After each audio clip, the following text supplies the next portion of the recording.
Ronald Llamas ang nagyamas kay Luis Ontiveros. Ibig sabihin, hindi! Paililiwanag ko yung sinasabi ko. Bakit? Nagyamas niya. Diba? Masyado kayong marumi pag-iisip. Ano ba talaga? Explain mo nga, attorney. Masyadong madumi yung pag-iisip namin sa sinasabi mo make it clear. Enlighten us.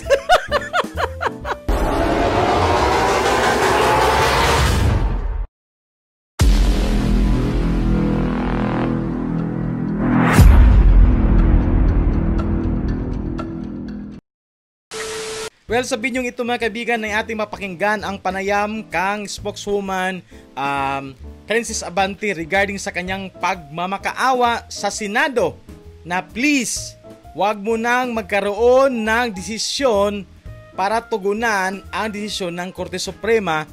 Hintayin daw muna ang kanilang motion for reconsideration. Pero yun na nga mga kaibigan, ano ba ang desisyon ng Korte Suprema? Ang sabi ng Korte Suprema mga kaibigan ay immediately executory. Ano bang ibig sabihin nito? Hindi nyo na kailangang hintayin kung mag-apila man ang mga natalong grupo, pwede na kayo mag-proceed at magkaroon ng inyong desisyon. Ito ay patama sa Senado. So in other words mga kaibigan, ang Senado ay anytime pwede na magkaroon ng desisyon kung tutugon o hindi sa Korte Suprema. There's no need for them to wait sa apila ng Kamara. Base na rin sinasabi ng Korte Suprema na immediately executory. Yun ang ibig sabihin doon. Kaya well, pakinggan muna natin ang mga pahayag sa interview kay spokeswoman Princess Abante. Ito po, pakinggan natin. Siya po ang spokesperson ng House of Representatives. Ayan. Nakita mo ba kasi yung pahayag ng Senado nung weekend? Parang ang daming nagulantang. Reactin natin. Ayan. Ano ang react ni Attorney Princess Abante. Good morning, ma'am. Good morning po, attorney. Good morning po sa inyong lahat. Umaabanting umaga. Ayun. Ang Yun, gusto ko di yun, ba? Umaabanting umaga sa ating lahat. Paano kung atras abante? Ay, hindi ba Kailangan lagi pong abante, ma'am. Ayan. Ayan, tama naman. Sige. Okay, go partner.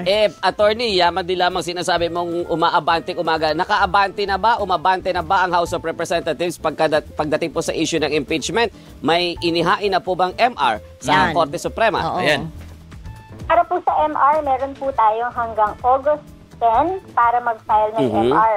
I assume po, hinahanda na po ito ng Legal Counsel ng House of Representatives, ang Office of the Solicitor General. Kaya nga po, humihingi po kami na sana mabigyan po ng Senado ang House of Representatives ng pagkakataon na makapag-file muna ng motion for reconsideration kasi naniniwala po kami na kailangan mabigyan ng pagkakataon ng impeachment, hindi para sa politika o sino mang personality, pero para sa accountability na hinihingi po ng taong bayan. Taong bayan. Bakit siningil out nyo si BP Sara sa confidential fund? Kung accountability, ang dami kayang merong confidential fund, di ba? My God. Pero attorney, ang sabi ng Senado nung over the weekend, marami na raw senador na talagang ready na sundin ang naging desisyon ng Supreme Court. At as far as they're concerned, tapos na. Tapos na boxing. Sarado. Nako po! Laka! Nako po, Princess! Attorney Princess, tapos na boxing. Hindi na kailangan hintayin yung mga apilan nyo. Na. At pagbubutuhan nila sa August 6. August 6. August 6. Correct. Right. Respeto po natin ang Senado bilang co-equal body ng Kamara de Representante, pero po sa pagpapaalala na ang desisyon po ng Supreme Court ay hindi pa ito final at executory. Kaya nga Kung hindi siya final, then why sinabi ng Korte Suprema na immediately executory without waiting for the appeals of the process to conclude? Hindi na kailangan hintayin ang motion for reconsideration. Pwede na mag-proceed ang Senado, magkaroon ng desisyon to continue or hindi. Or sundin ang desisyon ng Korte Suprema o hindi. Klarong-klaro naman doon nilagay. Bakit nga ba nilagay yon ng Korte Suprema doon? Para sa akin, nilagay yung immediately executory. Para siyang hint. Para siyang hint na yung tipong wala talagang chances na magbago ang kanilang desisyon kung meron mang mag-appeal. merong mag-apila. Para sa akin ha. Bakit nilagay pa yun, di ba? Immediately executory. Sana hindi nilagay yun. Kung mayroon mang chances ang mga apila na yan, di ba? Kung may pagkakataon pa ang House of Representatives na mag-file ng motion for reconsideration. Maaaring maging premature po ang kanilang pagboboto kung magdidesisyon sila na hindi na po ituloy ayon lamang dun sa desisyon ng Supreme Court na sa aming posisyon ay hindi pa po final. Opo. Attorney Princess, paano po nakikita ng Kamara itong magiging move ng Senado dahil tama ka partner, kung August 6 sila magbobotohan, sige, sabihin na natin mahabang oras ng debate yan, magdedebate sila dyan. Pero at the end of the day, magbobotohan yan. After the debate kung ano mangyayari. Paano po kung nagdesisyon sila, gaya ng sinasabi ni Senate President Pro Tempore Jinggoy Estrada na nasa 19 o 20. Yun ang sasabing, sundin natin yung desisyon ng Korte Suprema. Wala tayong jurisdiction na dyan dahil unconstitutional. So, ibabasura na nila. Ngayon po, ano ang nakikita ninyong effect nito kung mag-MR kayo beyond August 6? Kaya baka sabihin sa inyo ng Korte Suprema, ay, mutin academic na yan, ibinasura na ng Korte nyo mismo ng impeachment court, wala na. Pwede ding sabihin ng Korte Suprema na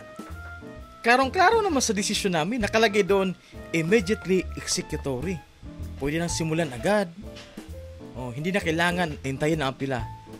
Nilagay namin yun kasi nga, yung apila nyo, wala talagang chances na magbago ang desisyon namin. Parang ganun ba, no? Tuloy natin. Kaya na nga. Kaya nga po hinihingi po namin sa Senado na wag po mag-act pa kagad sa ngayon dahil may pagkakataon. Rinig nyo yan? Senate, please! Huwag nyo muna aktuhan ang desisyon ng Korte Suprema. Hintayin nyo muna ang aming mga apila.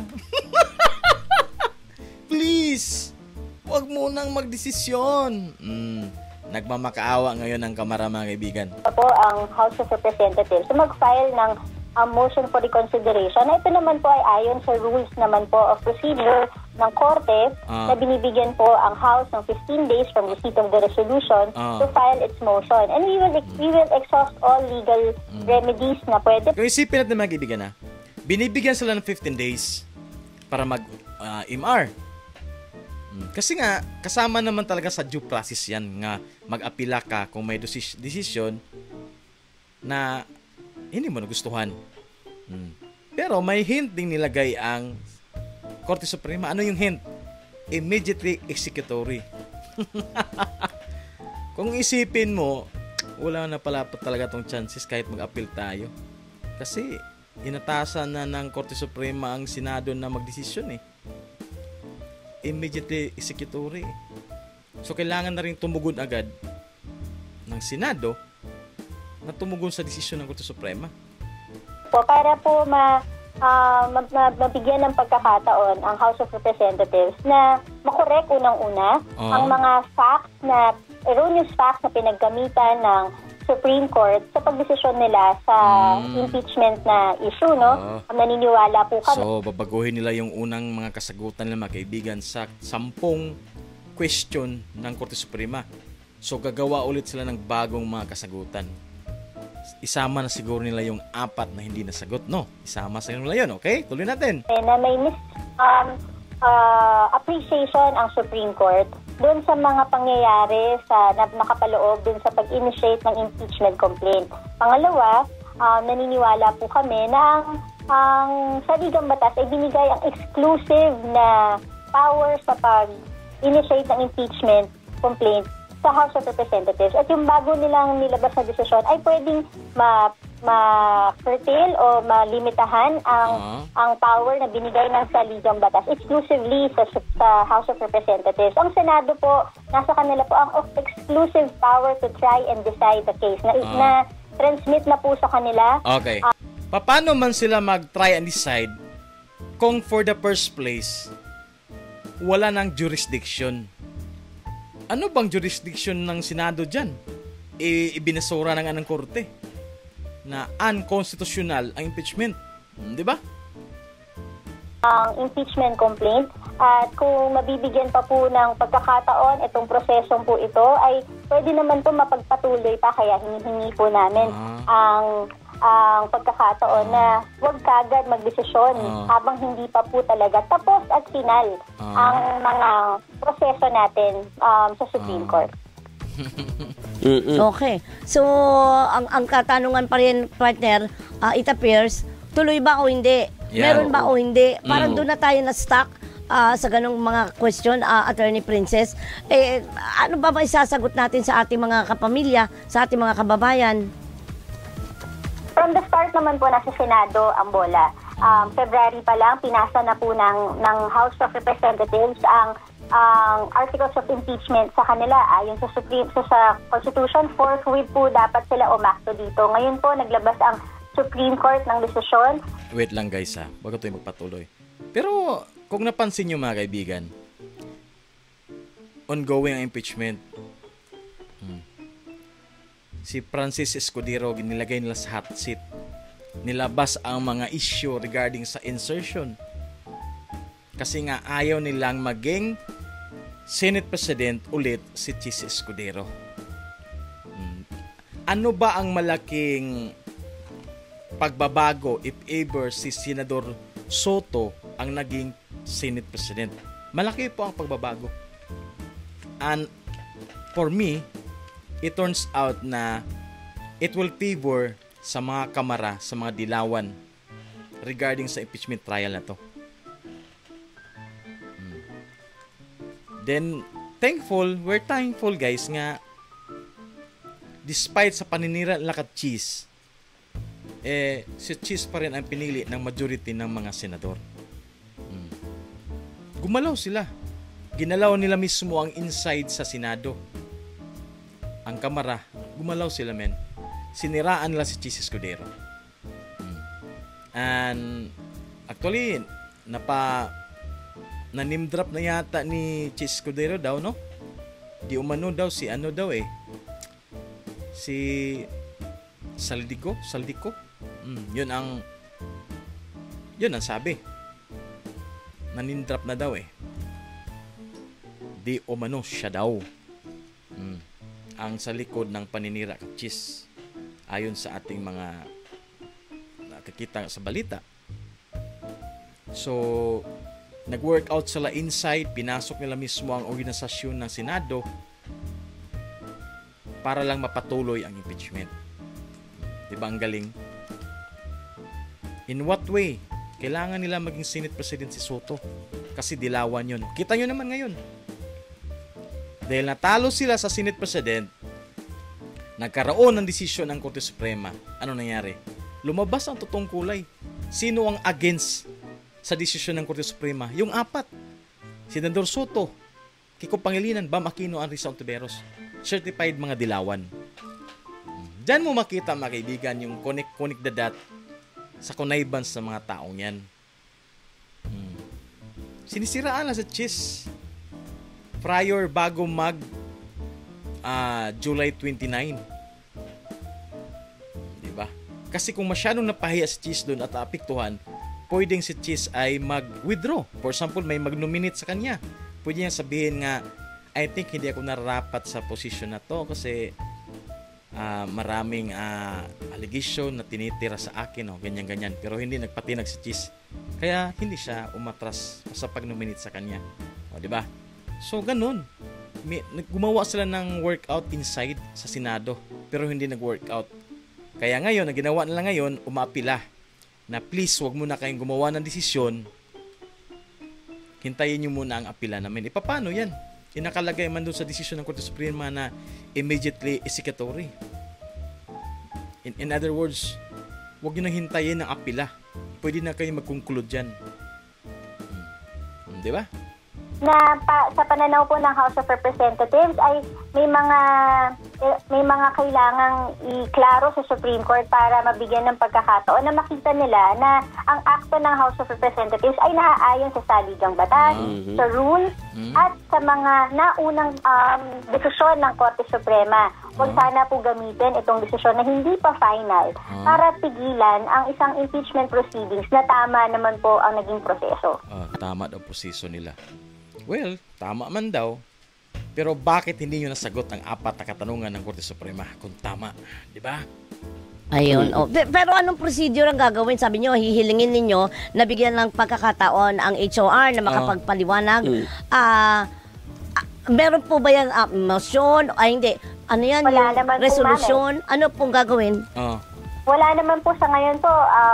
We are appealing to the House of, to the Senate na wag muna pong magkaroon ng vote habang may pagkakataon pa po ang House of Representatives to file its motion for reconsideration. And sa pag-file po na nun, we are hoping that the Supreme Court would see yung aming mga puntos kung bakit kailangan mabago po yung unang naging desisyon nila tungkol sa impeachment, initiation ng impeachment complaint na ginawa ng House of Representatives. We are all co-equal branches of government. We respect their decisions. However, we are also appealing to the Senate because we still have the legal remedies that are afforded to the House of Representatives tungkol. Yan. So in other words, mga kaibigan, dalawa palang apila ang gagawin ng Kamara.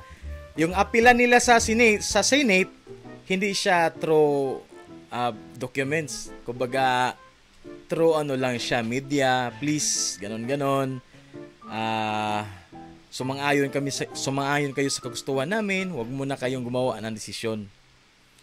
Parang inuutusan ng Kamara ang Senado na gumawa ng mali. 'Di ba?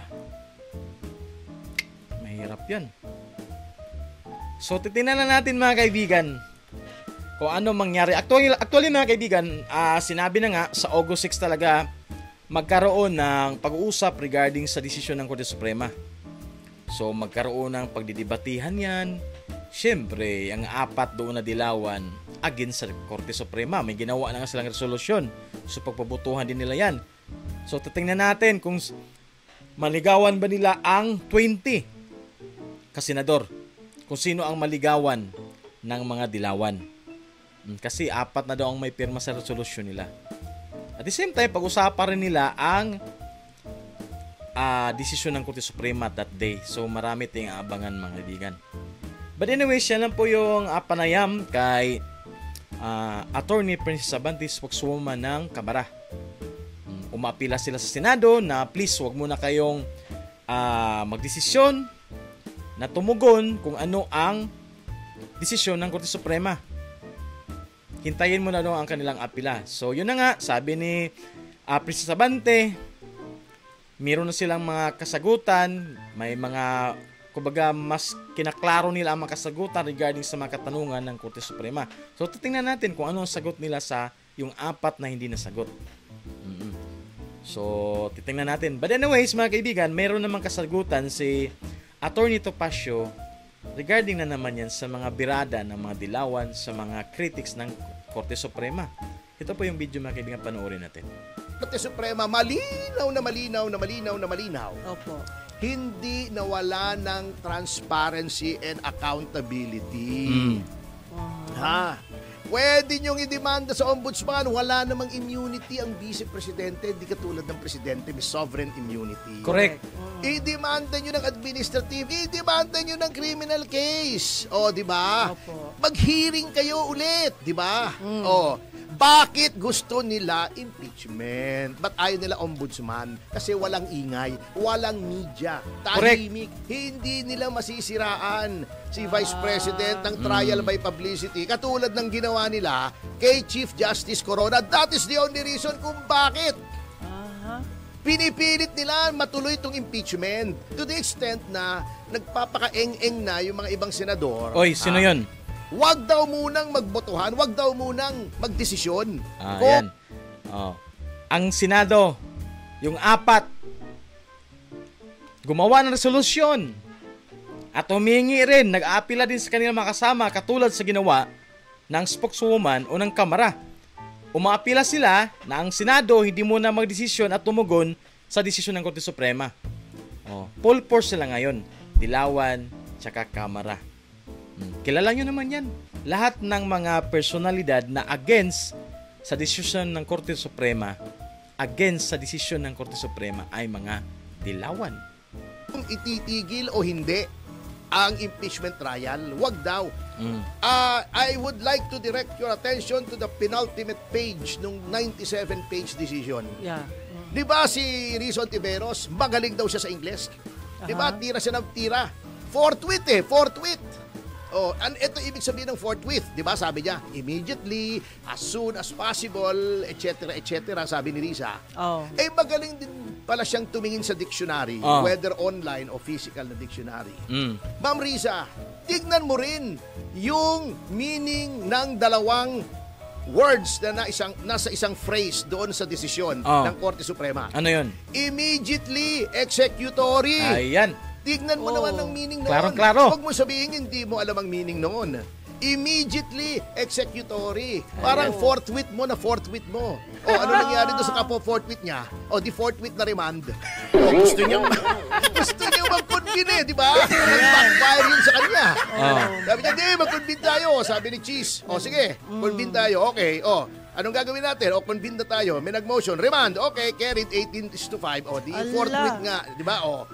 O di nagtagal, nag-bounce back tuloy. Banat kasi si Manang Risa. Pinabayaan po ng mga ibang kasama. Anong Palpal tuloy. Kasi bakit si Ma'am Risa lang nagsasalita?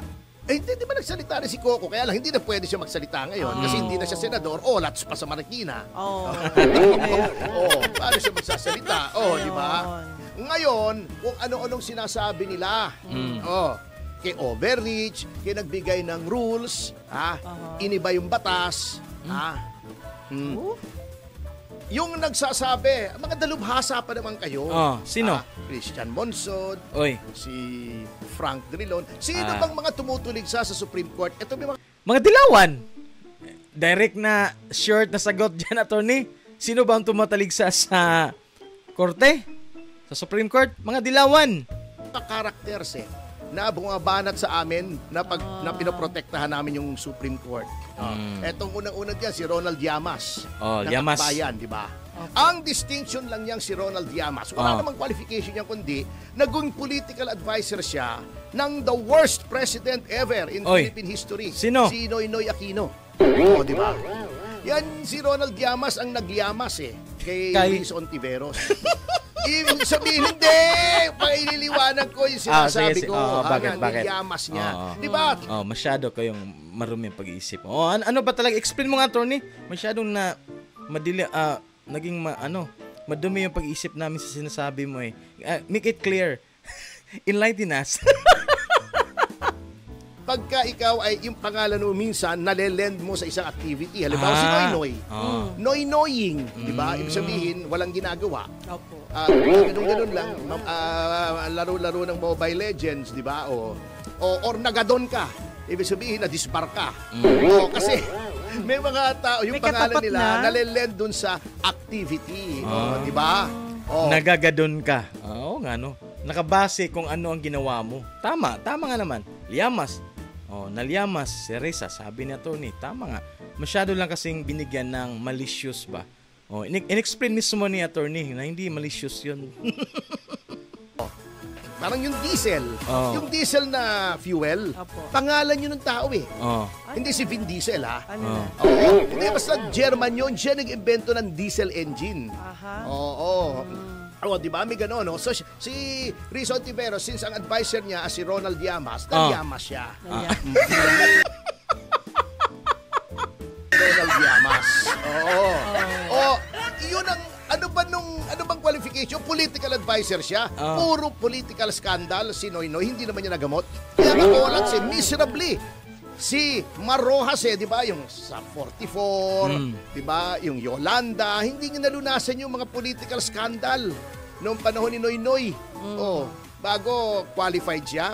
Sino pa? Si Larry Gadon, twice disbarred. Yung mga tumitira sa Korte Suprema. Yan, Di ba? Si Laila de Lima.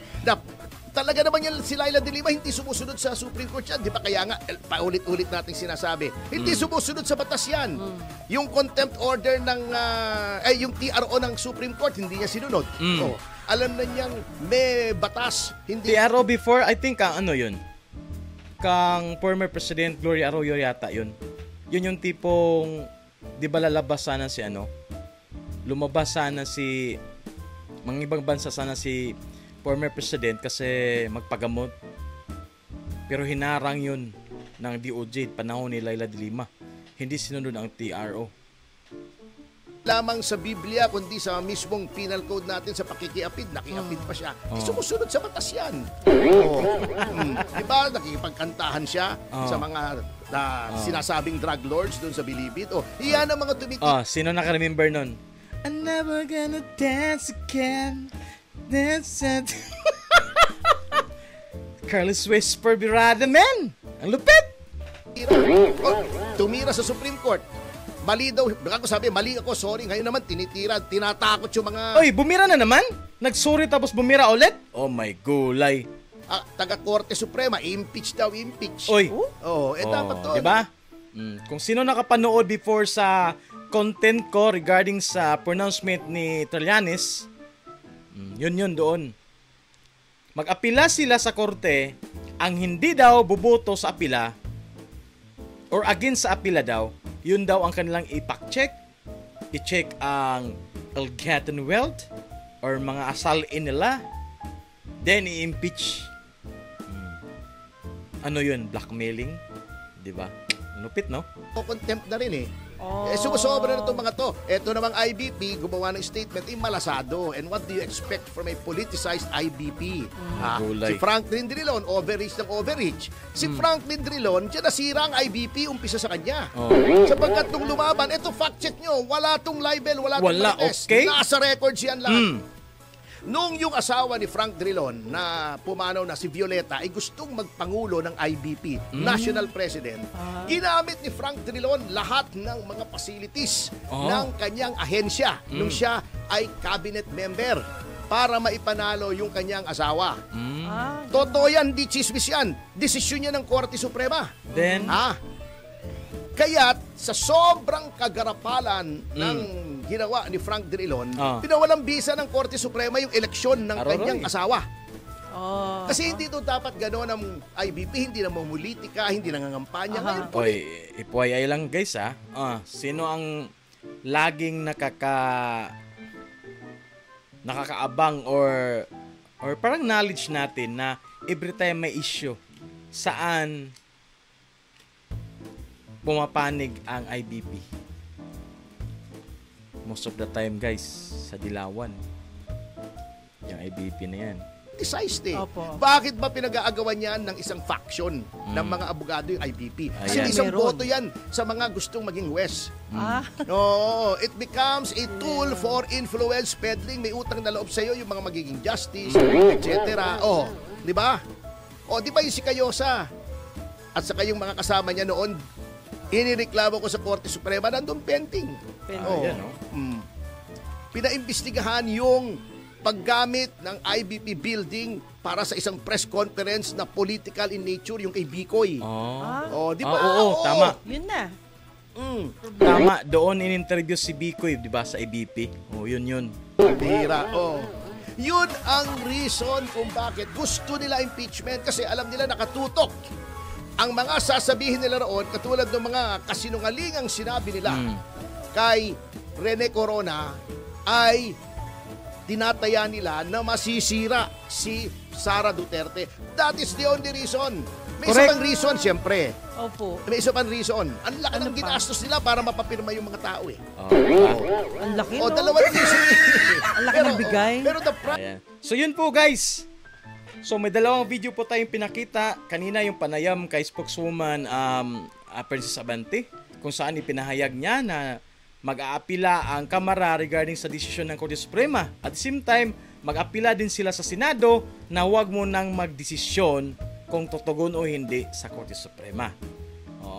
At sinabi na rin doon ni Princess Abante na pag-iigihan na nila ang kanilang mga kasagutan, or maybe siguro sasagutin na nila ang pang-apat or yung apat na katanungan ng Korte. Kasi I think doon binasi ang kasagutan ng Korte Suprema. Pero yun na nga mga kaibigan, ang desisyon ng Korte Suprema ay nakalagay doon na immediately executory. Ang ibig sabihin na noon mga kaibigan ay pwede na magdesisyon ang panalong party, hindi na kailangang hintayin ang apila ng natalo. So in other words, mga kaibigan, hindi na kailangan hintayin ng Senado ang apila ng Kamara. Pwede na sila magdesisyon na ibasuraw din or sundin ang kautusan or ang desisyon ng Korte Suprema na ibasura ang impeachment na yan. So yun na nga, umapila ang Kamara. Then August 6 po mga kaibigan, yan yung po yung time na sinabi na pag-uusapan ang desisyon ng Korte Suprema. Umapila din ang 4 na mga senador at gumagawa ng resolusyon para baguhin nga ang desisyon ng Korte. Sino ang 4 na yun? Senador Soto, Risa Ontiveros, Kiko Pangilinan, and Bam Aquino. Certified mga dilawan po yan mga kaibigan. Kung pagbabasihan natin mga kaibigan regarding sa mga pronouncement na nakikita nyo sa balita, most of the time na mga against sa desisyon ng Korte Suprema ay mga dilawan or mga leftist. Kita niyo yung pattern mga kaibigan. Bakit nagkaroon sila ng ganitong full force ngayon with the friendship with the administration? Kasi ganito yan mga kaibigan. Ang mabigat kasi nilang kalaban si BP Sara talaga sa 2028. At nakita ng mga dilawan nang itong Marcos na to, wala na itong pag-asa for the next presidential kung sino pang mga Marcos dyan naka-allied. Kasi nga sirang-sira. Pero for now, dumikit sila. Dinikitan muna nila ang administrasyon bago nila ito pukpukin.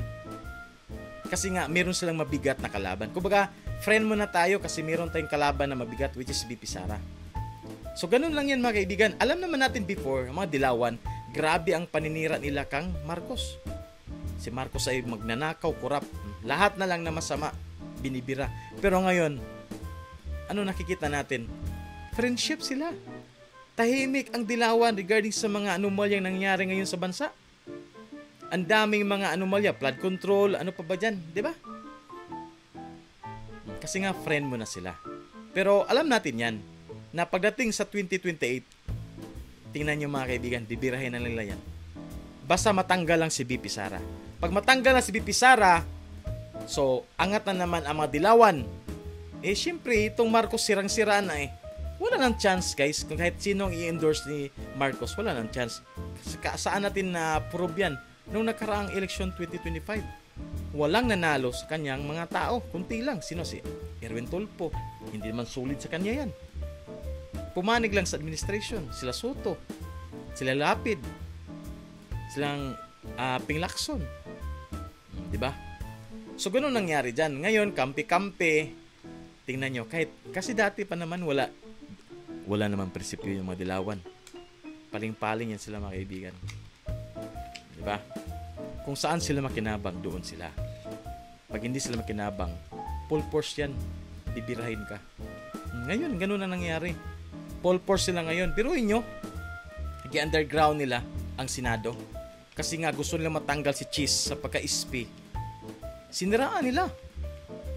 Nagsilabasan yung mga ganong issue na insertion sa budget. Diba? Pero hindi pa rin na sila nagwagi. Si Cheese pa rin naging SP. Kasi nga kung si Soto naging SP mga kaibigan, I'm really sure na ang daming pagbabagong desisyon sa Senado na pabor sa kanila. Ganun yan. Ganun ang kalakaran dyan sa Senado Diba? So yun na nga sinabi na rin ni Atty. Topacio mga kaibigan na hindi dahil binasuran ng Korte Suprema ay bawal ng kasuhan si BP Sara. Hindi naman siya immune pursuit So pwede siyang kasuhan kahit saan. Kahit sa ombudsman.